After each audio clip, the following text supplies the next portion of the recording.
एक नई वीडियो के साथ आज मैं फिर हाजिर हूं, आपका होस्ट और दोस्त विक्रांत जोशी। आपका स्वागत करता हूं मैं आनंद शॉर्ट्स में, जिसमें हम लेके आते हैं दिन भर की स्पेस और डिफेंस न्यूज की टॉप 3 खबरें। तो चलिए जान लेते हैं। अपनी सबसे पहली खबर की बात करेंगे तो वो इंडियन नेवी की तरफ से आ रही है। इंडियन नेवी ने एक माइलस्टोन प्राप्त किया है, कोऑपरेटिव मोड में अपने 2 डिस्ट्रॉयर को ऑपरेट किया है और इनके द्वारा medium range surface to air missile का फायर किया गया, जो कि बराक 8 भारतीय नौसेना में शामिल की गई है, उसका सफल परीक्षण किया गया।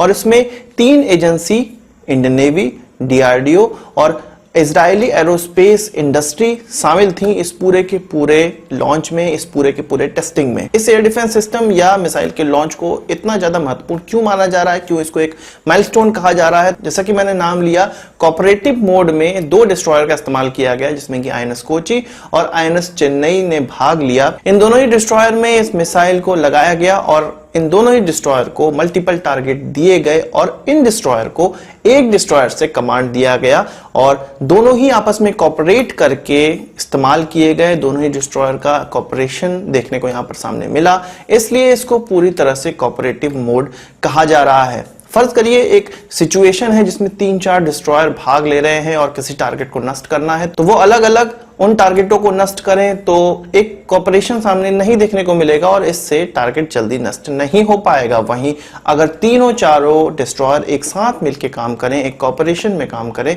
तो वो जल्द ही टारगेट को नष्ट कर पाएंगे और मल्टीपल टारगेट को नष्ट कर पाएंगे। उनको यह पता होगा कि किस डिस्ट्रॉयर को किस टारगेट को नष्ट करना है, तो यही चीज का परीक्षण यहां पर किया गया। इस प्रकार की टेक्नोलॉजी हासिल करना और उसका सफल परीक्षण करना एक छोटी बात नहीं मानी जा सकती है। इससे पहले यूएस के पास, जापान के पास, ऑस्ट्रेलिया के पास इस प्रकार के सिस्टम है और यूएस के पास तो इसका एक एडवांस्ड वर्जन है और ये कई सालों से वो इस्तेमाल कर रहे हैं। यूएस के पास जो सिस्टम है वो कोऑपरेटिव एंगेजमेंट कैपेबिलिटी उनको कहा जाता है और यही सिस्टम जापान के द्वारा भी इस्तेमाल किया जाता है, ऑस्ट्रेलिया के द्वारा भी इस्तेमाल किया जाता है और पूरी तरह से वो इसी पर निर्भर हैं। यूएस के सिस्टम की खास बात यह है कि वो सैटेलाइट से भी कनेक्टेड होते हैं, वो एयरक्राफ्ट से भी कनेक्टेड होते हैं, जो कि शिप चलाने वाले को एक ब्रॉड पिक्चर देता है और करंट सिचुएशन से, रियल टाइम सिचुएशन से अवगत कराता है। बात करते हैं SU-57 की, जो कि रशिया का 5th जनरेशन एयरक्राफ्ट है और भारत ने इससे हाथ खींचा हुआ है, आप सब पहले से ही जानते हैं।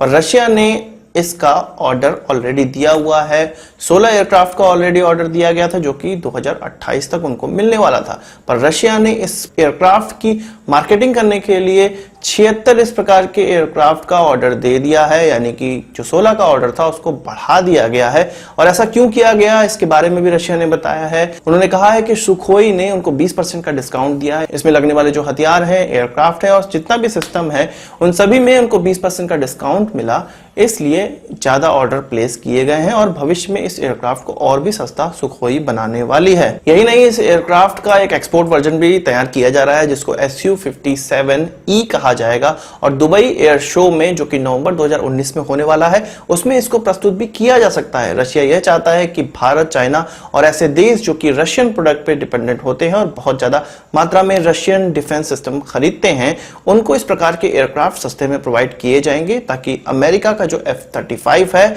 उसके कंपटीशन में कोई एयरक्राफ्ट सामने रखा जा सके। पर हम लोग जानते हैं कि ये 5th जनरेशन के एयरक्राफ्ट इतने ज्यादा महंगे होते हैं और इनको इस्तेमाल करना इतना ज्यादा महंगा होता है कि विश्व के जो लीडिंग देश हैं, जैसे कि अमेरिका, जो कि 5th जनरेशन एयरक्राफ्ट ऑलरेडी इस्तेमाल कर रहा है, वो भी पूरी तरह से इन पर डिपेंडेंट नहीं हुआ है और वो 4th जनरेशन या 4.5 जनरेशन के एयरक्राफ्ट इस्तेमाल कर रहा है मेनली। आपको एक खबर में मैंने बताया था कि भारतीय एयरफोर्स ने 2 बैच जारी किए हैं, जिसमें कि उन्होंने बालाकोट इवेंट के बाद जो डॉग फाइट हुई थी भारत और पाकिस्तान के एयरक्राफ्टों के बीच में, उनसे संबंधित पैच निकाले थे और ये पैचेस डिनोट कर रहे थे कि किस प्रकार से हमारे मिग ने उनके F-16 को मार गिराया और उनके F-16 के द्वारा फायर किए गए एमरैम्स से हमारे SU-30 बच गए, जो कि पैच आप अपने स्क्रीन पे भी देख रहे होंगे। तो इन पैचों के जवाब में चाइना उतर आया सामने। इंटरनेट पे कुछ तस्वीरें घूम रही हैं, जिसमें कि एक पाकिस्तानी झंडा दिखाया गया है, उसमें चाइनीज टैगन दिखाया गया है और उसमें यह दिखाया गया है कि JF-17 के द्वारा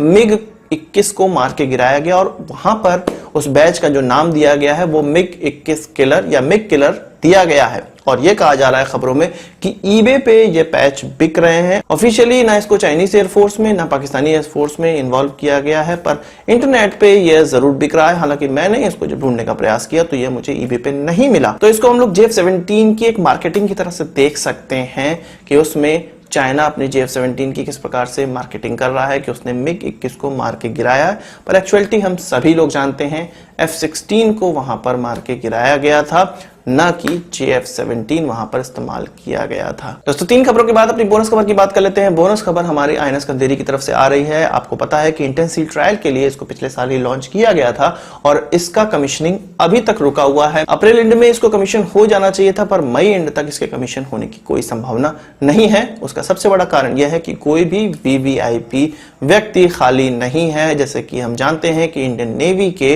जो चीफ हैं उनका भी रिटायरमेंट इसी महीने के अंत में है। इसके अलावा जो चुनाव हो रहे हैं उसमें भी प्राइम मिनिस्टर अभी तक डिक्लेयर नहीं है।